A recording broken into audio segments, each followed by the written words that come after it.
በስመ አብ ወወልድ ወመንፈስ ቅዱስ አሐዱ አምላክ አሜን። ዘላለም ሥላሴ በአየር ወይ ከዓ ነፋሪት ሰብ ሒዝካ ምኻድስ እንታይ ይኸውን? እዚ ማለት ስድራኻስ ናብ የማን ምምራሕ ማለት ኣብ ዙርያኻ ዘለዉ ሰባት ካብ ናይ ዓለማዊ ህይወት ናብ ጽቡቕ ህይወት ናብ ሰማያዊ ህይወት ምውፃእ ማለት እዩ። ካብ መሬት ልቕን ምባል ትሕቲ ፈጣሪ ምዃን ማለት እዩ። ጽቡቕ እዩ ማለት እዩ።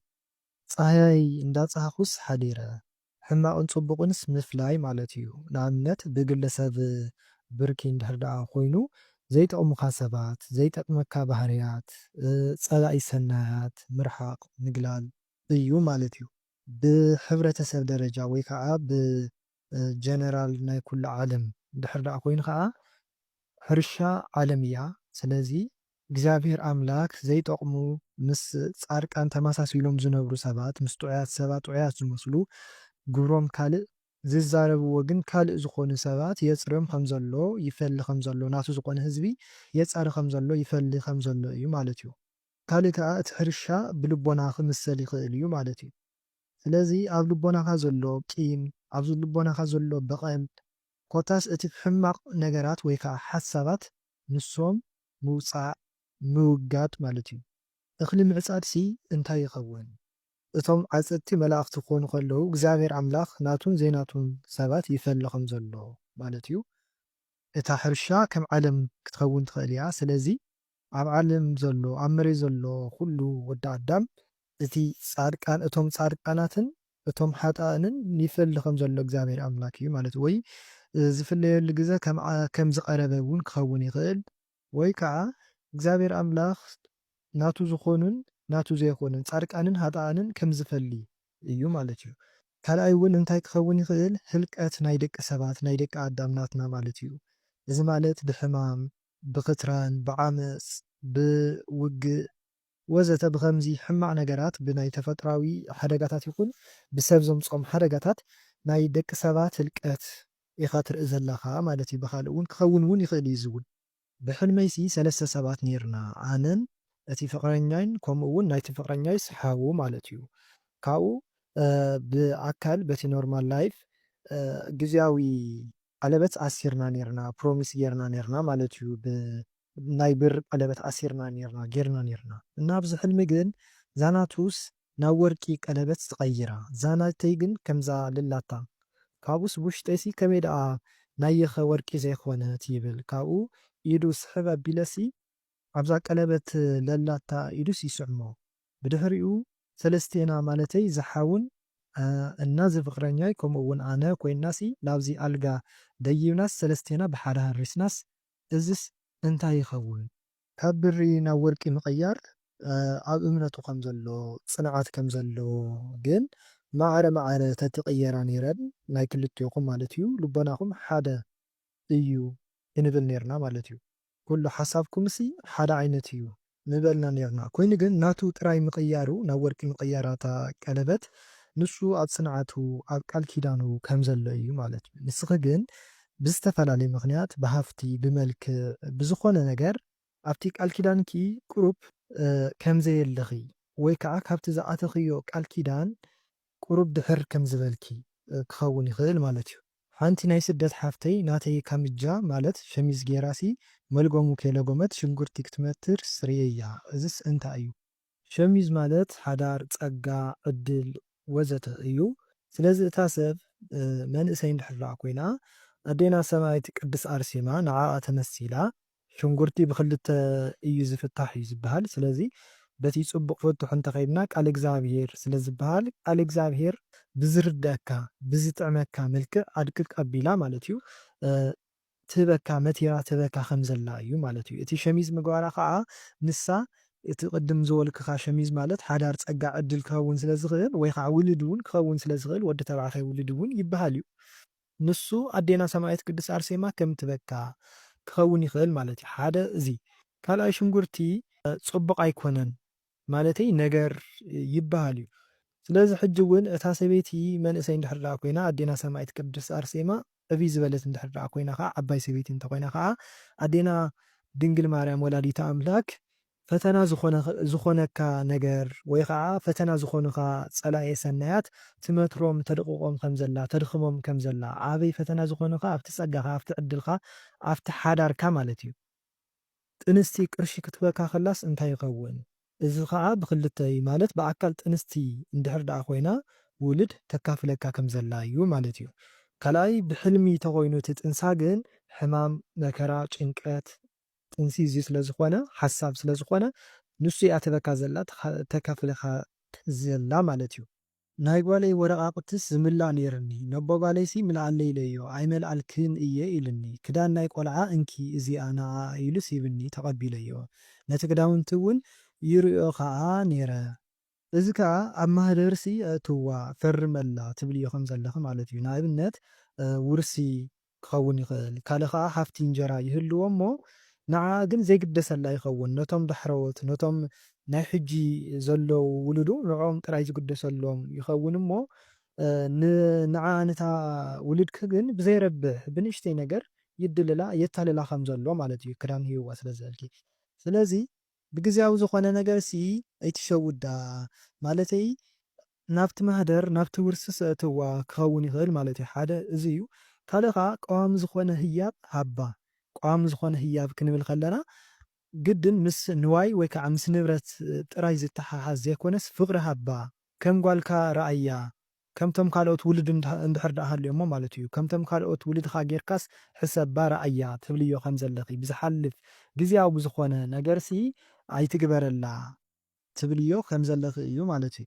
ሓንቲ ናይ ፖሊስ መኪናስ ትመጽእ ይርኢ ካብኡስ ይሕባእ ክልተ መንእሰይ ኣወዳት እውንሲ ምሳይ ኣለዉ ካብኡ ሓደ ነዊሕ ወድስ ክሕዘና ይመጽእ እሞ ንከምስል ግንሲ ይስሕቕ ነበረ ማለት እዩ። ካብኡ ይሃድም ካብኡ ዝተዓፀወ ገዛ ነይሩሲ ኣነ ናብኡ ከዓስ ክኸይድ ይፍትን ኣብኡ ከዓ 5 ተር ዝበላ ኣእዱግስ ነበራ ኩለን ሰጊረየንስ እታ ናይ መወዳእታ ኣድጊ ግን ትረግሐኒ እሞ ናብ ጫካ ይኣቱ ኣብኡ ከዓ ይሃድም እቶም ክልተ መናእሰይ ከዓ ምሳይ ነበሩ ሽዑ ሓንቲ ዝፈልጣ ሰበይትስ ምስ ወዳስ ይረኽባ ማለት እዩ። ካብኡ ተር ዝበለ መንገድስ ይረኣየኒ እቶም መናእሰይ ትብልዮም ዘለኺ ሚካኤል ወገብርኤል እዮም ማለት እዩ። ስለዚ ቅዱስ ሚካኤል ሊቀ መላእክትን ሊቀ መላእክት ቅዱስ ገብርኤልን ኣብ ግዜ ፈተናኺ ኣብቲ መከራኺ ምሳኺ ከም ዘለዉ ኣብ ጎንኺ ከም ዘለዉ እዩ ማለት እዩ።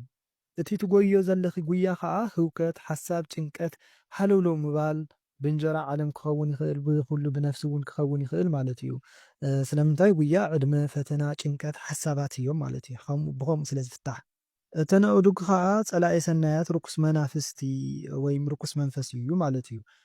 እታ ሰበይቲ ዝረኸብክያ ከዓ ኣዴና ቅድስ ድንግል ማርያም እያ ማለት እዩ።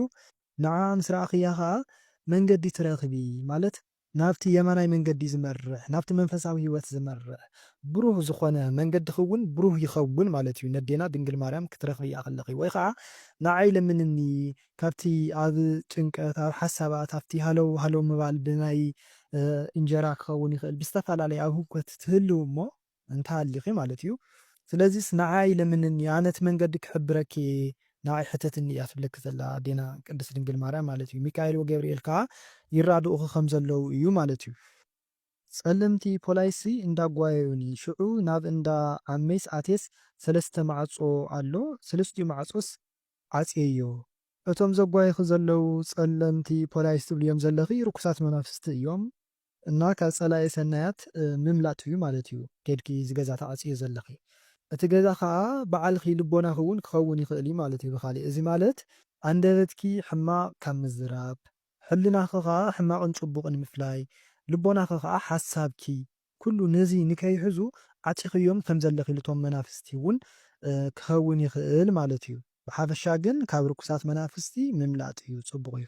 ዝፈልጠን ሰበይቲ ሲ ይስዕማኒ እዘን ሰበይቲ መነኩሴ እንድሕር ደኣ ኮይነን ኣዴና ክርስቶስ ሳምራያ እንድሕር ደኣ ዓባይ ሰበይቲ ዝቆይለን እንድሕር ደኣ ኮይነን ኣዴና ድንግል ማርያም በቃ ምስዓ ማለት ብሓፂሩ ፍቕሪ ምግላፅ ምርኻብ ማለት እዩ። ጽቡቕ እዩ። ዘይቱን ምብላዕኸስ እንታይ ይኸውን እናበላዕኹ ሓዲረ ዘይቱን ቃል ቅዱሳን ጥዑም ዝኾነ ቃል ኣምላክ ምምጋብ ምብላዕ ምድማፅ ማለት እዩ።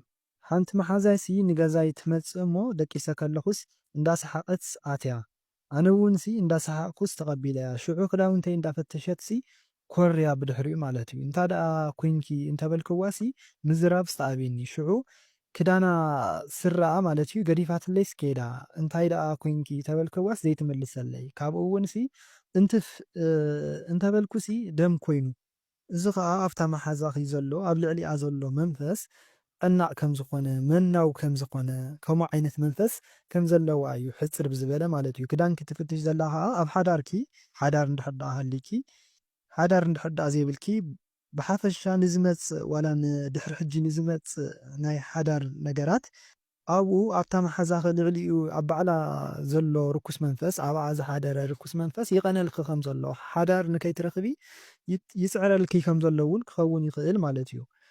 እቲ ምንጋር ኮርያ ትብልያ ዘለኺ ከዓ በቃ ሕጉስቲ ከም ዘይኮነት በኣኺ እዩ። እቲ ስረ ትገድፈልኪ ዘላ ከዓ ናታ መንፈስ ይፈታተነኪ ከም ዘሎ ገዲፋትልኪ ትኸይድ ከም ዘላ እዩ ማለት እዩ። እቲ ኣብኣ ዘሎ መንፈስ ሕጂ እውን ይፈታተነኪ ከም ዘሎ ኣባኺ ንዓኺ ማለት እዩ። ብምቕፃል እቲ እንጥፍ ክብል ከለኹ ደም ዝመስል ይወፃኒ ዝበልክዮ ከዓ ቀዳማይ ኣብ መንፈሳዊ ሂወት እንተሃሊኺ ኣብ ፀሎት እንድሕር ደኣ ተሃሊኺ መተት ብምግቢ ዝኣተየ ክኸውን ይኽእል ብዝተፈላለየ መልክዕ ዝኣተወ ወይ ከዓ ናይቲ ርኩስ መንፈስ መርዚ ይወፀለኺ ከም ዘሎ እዩ ማለት እዩ። ካልኣይ ከዓ ደም እንጀራ እዩ ዝበሃል ስለዚ ትገፍዕዮ እንጀራ ከይህሊ ማለት እዩ። እዚ ማለት ትገፍዕዮ ስራሕ ወይ ከዓ ትገፍዕዮ ዓርኪ እውን መሓዛ ክኸውን ይኽእል ማለት እዩ። እንድሕር ኣብቲ ግፍዒ እንድሕር ደኣ ዘለኺ ኮንክ ከዓ መተት ይወፀልኺ ከም ዘሎ እዩ ማለት እዩ። ኣፍቃሪሲ ኣለኒ እና ናብ ዓዲ ይኸይድ ይመስለኒ እሞ ናብ እንዳ ኣቦይ ማለት እዩ። ሽዑ እቲ ኣፍቃሪየሲ ኣብቲ ድሕሪ ቤትናስ እግሩ ኣሳፊሑስ ከፍ ኢሉ ነበረ ኣነ ከዓ ኣብ ማእኸሉስ ኮፍ ኢለ ማለት እዩ። ስቕ ኢሉ ስለ ዝነበረ ከዓ ከፃውቶ ይፍትን ከምዚ እግሩ ብርኩስ ይኹርኮዖ ነገር ማለት እዩ እና የስሕቆ ሽዑ ንሱ ከዓ ከምዚ ድኺ ከምዚስ ኣይትመስለንን ነርኪ ይብል ማለት እዩ። ካብኡ ኣብቲ ገዛ እንዳ ኣቦይሲ ቆልዑ ነረን 4 ይኾና እየን ማለት እዩ። ካብኡ ወለድናሲ ናብ ዝኾነ ገሾም እዮም መሲልኒ ከምዚ ገዛ ሓለዋ ዝተባሃላ እየን ዝመስላ እተን ቆልዑት ናእሽቲ እየን እተን ቆልዑት ሓንቲ ግን ካብአንስ ዕብይ ዝበለት ነበረት ማለት እዩ። እና እንጀራ ፀብሒ ከዓሲ ኣብኡ ነበረ እና እታ ዕብይ ዝበለትሲ እተን ቆልዑት ነቲ እቲ ምግቢ በሊዐን ነቲ ፀብሒ ሽሮ ጥራይስ የትፎ እሞ በሊዕን ኣለይ ከይውዳእ ኣለይ ከዓ እቲ ዝተረፈ ፀብሒ ኢላሲ እታ ዕብይ ዝበለት ቆልዓ ማለት እዩ ነቲ ፀብሕስ ብድሕሬና ብድሕሪ እቲ ዓርኬሲ ተቕምጦ እቲ ዓርኬ ከዓ ነቲ ብረድስቲ ኣልዒሉሲ ነቲ ፀብሕስ ናገጠጠስ ይበልዖ ኣነ ከዓ ኣታ ስለምንታይ ፀብሒ ጥራይ ትበልዕ ዘለኻ ይብሎ ንሱ እውን ስቕበሊ ጥዑም እዩ ይብለኒ ኣነ ከዓስ ፅናሕ እንጀራ ከምፅእ ይብሎ እሞ ኪድሽ ይብለኒ ማለት እዩ። ኣነ እውን በለውዚ ፅናሕ እሞ እንጀራስ ከምፅእ ኢለስ ክኸይድ ክብልሲ ዝረስሐ ካልሲ ነይሩ ናቱ ማለት እዩ። ነዚ እውንስ ተማልእዮ ኣፅርዮ ኣምፅዮ ይብለኒ እሞ ኣነ ከዓ እሺ ኢለስ ናኸድኩ ከለኹስ ኣብ መንጉኡስ ብር ኣቢለ ከፍ ምባልኩም ማለት ሓቢርኩም ከፍ ምባል ሓደ ኣካል ከም ዝኾንኩም ፍቕሪ ሓድነት እዩ ማለት እዩ። ንስኺ ናቱ ክፍሉ ከም ዝኾንኪ ንሱ እውን ናትኺ ክፍሊ ከም ዝኾነ እዩ ማለት እዩ። እቲ ፀብሒ ሽሮ ከዓ ፅቡቕ እዩ ምንም ሕርኽርኽ ዘይብሉ እዩ ሽሮ ምንም ጥዑም እዩ ማለት እዩ። ስለዚ ከምኡ እቲ ሓዳርኩም እውን ፅቡቕ ክኸውን እዩ ጥዑም ክኸውን እዩ ሕርኽርኽ ዘይብሉ ክኸውን እዩ እግዚኣብሔር ዝተቐበሎ ማለት እዩ። እንጀራ ከምፅእ ትብልዮ ዘለኺ ከዓ ትሕግዝዮ ከም ዘለኺ ናብ ፅቡቕ ትመርሕዮ ከም ዘለኺ እሺ ኪዲ ዝብለኪ ዘሎ ከዓ ንሱ እውን ከም ዝኣምነኪ ከም ዝእዘዘኪ እዩ ማለት እዩ። እቲ ካልሲ ከዓ ሓዳር እዩ ልቦንኡ እዩ ዝህበኪ ዘሎ ማለት እዩ። ዝኸፍተልኪ ከም ዝኸፍተልኪ ዘሎ ማለት እዩ እቲ ልቦንኡ ካልሲ ሓዳር እዩ ወይ እውን ኣብቲ ሓዳርኩም ዝኾነ ቁሩብ ፈተና ይኸውን እሞ ንሱስ ኣፅርዮ ይብለኪ ከም ዘሎ ብምንታይ ብፀሎት ንእግዚኣብሔር ብምምሕፃን ማለት እዩ። ሕጂ እውን ካልእ ሓሊመሲ ምስ እዩ ምስቲ ኣፍቃሪ ማለት እዩ ብስልክሲ እንዳዕለልና ከለናሲ ሓደ ዘይፈልጦ ወዲ መፂሲ ኣነ ምዃንኩ ምስ ረኣየሲ ስማዕንዶ ስለምንታይ ምስኣስ ትደዋወል ዘለኻ ንሳኮስ ኣብ ስደት እያ ዘላ ምናምን ይብሎ ማለት እዩ። ካብኡ ንሱ ከዓ ሰንቢዱስ ነታ ስልክስ ይድርብያ እሞ ንሱ ይበኣስ ይከራኸር ማለት እዩ። ኣነ ከዓ በቃ ተባኢሶም ኣይምለሲ እናበልኩሲ ይሓዝን ከምኡ እናበልኩ ከለኹ ብኣካልስ ይመፁ እሞ ኣነ ከዓስ ደስ ይብለኒ መፂኻ ይብሎ እወ ወቂዐዮስ መፅአ ይብለኒ እሞ ኢዱ ስሕብ ኣቢለሲ ይስዕማ ነታ ኢዱ ማለት እዩ። እቲ ምስዓም ፍቅሪ ምግላፅ እዩ፣ ውህደት እዩ፣ ምርኻብ እዩ። ካልእ ከዓ ኣብ መንጎኹም ከኣቱ ኢሉ ዝነበረ ፀላኢ ሰይጣን ናቱ ሕሹኽ ዝበለ ነገር ወይ ከዓ ዘምፅኣሉ ጥርጥር ከም ዘይሰምዕ ንዕኡ ከም ዝሰዓሮ እምነት ኣብ ልዕሊኺ ከም ዘለዎ ወይ ከዓ እምነት ከም ዘሕደረ ዋላ እውን ኣብ ሰባት እውን ሓዲሩ ፀላኢ ሰናያት እንተመፆ እዚኣ እኮ ከምዚ እያ እንታይ ከም ትገብር ከም ዘላ እንታይ ትፈልጥ ምናምን ምናምን እናበለ ብዝተፈላለየ ብጥርጥርን እምነቱ ንምሽርሻር ዝገብርዎ ብዙሕ ነገራት ዋላ እኳ እንተሃለወ ንሱ ግንሲ ከም ዘይሰምዕ እዩ ማለት እዩ። እና ብሓፂሩ ንዓኺ ይፅበ ከም ዘሎ ክሳብ ሕጂ እውን ኣብ እምነቱ ኣብ ፅንዓት ከም ዘሎ እዩ ማለት እዩ። ሕፅር ብዝበለ ሎማዓንቲ ሒዘልኩም መፅአ ዝነበርኩ እዞም እትሰምዕዎም ዝነበርኩም ሕፅር ዝበለ ናይ ሕልምኩም ፍታሓት እዮም ማለት እዩ። ኣብዚ ናይ ሕጂ ቀፃሊ ቀዳም ሰንበትን ከዓ ናይ ከምዚ ናይ ሕልምኩም ፍታሕ ዝተወሰነ ክሰደልኩም እየ ማለት እዩ። ብዝተኻእለኒ መጠን ስለ ዝነበረና ሰዓት ኩሉ ናይ እግዚኣብሔር ኣምላኽና ሽሙ ይኽበር ይመስገን። ወስብሐት ለእግዚአብሔር።